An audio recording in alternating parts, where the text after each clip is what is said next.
বিকেল 5টা বাজে আমরা বান্দরবান সদর থেকে দিন পাহাড়ের উদ্দেশ্যে রওনা দিছি। তো গাইস, এটা হচ্ছে দিন পাহাড় যাওয়ার রাস্তা, থানচিতে।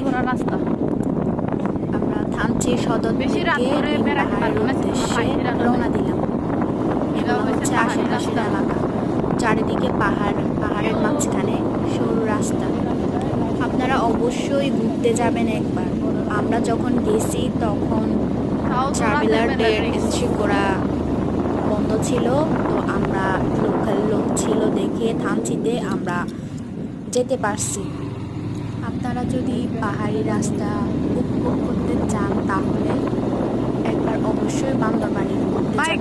বান্দরবান থেকে থানচি যাবেন, থানচি হচ্ছে আসল মজা, কারণ ওইখানে হচ্ছে বড় বড় পাহাড় দেখা যায়। এই দেখেন চারিদিকে মনে হচ্ছে যেন আমরা কাছে থেকে পাহাড়গুলো দেখতেছি, কিন্তু আসলেই আমরা যাচ্ছি আর যাচ্ছি, কিন্তু আমরা ধরতে পারতেছি না।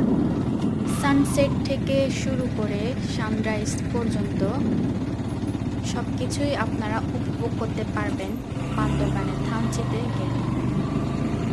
সত্যি আসলে যে পাহাড় উপভোগ করতে জানিয়েছি বান্দরবানে ঘুরতে যাবে।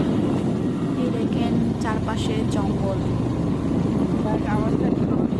পাহাড়ি হলেও এখানে অনেক কিছু সুযোগ সুবিধা আছে, দেখতে পাচ্ছি। কারেন্টের তার লাগানো আছে, কারেন্টের সব ধরনের সুযোগ সুবিধা এখানে পাওয়া যায়।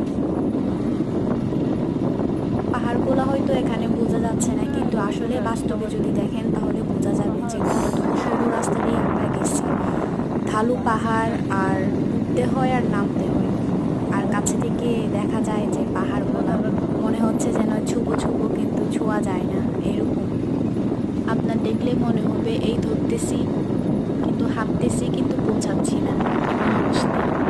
আমরা যে সময় গেছি এই সময় হচ্ছে সূর্য ডুবতেছে, সানসেটও দেখা যায় থানচি থেকে। পাহাড়ের রাস্তা অনেক সুন্দর, ফরমালিন মুক্ত হাওয়া এখানেই খাওয়া যায়। একদম কাছে থেকে পাহাড় দেখা যায়, সবুজ ঘেরা এদিকে বান্দরবানের দিকে পাহাড় আর রাস্তার মধ্যে ভালোই একটা দিন করছি আমরা। এখন যে সোজা রাস্তাগুলো দেখা যাচ্ছে এগুলো আসলেই ঢালু পাহাড়, আর থানচিতে হচ্ছে আম বাগান, সব আম বাগান, চারিদিকে আম বাগান। কে ফোন দেয়?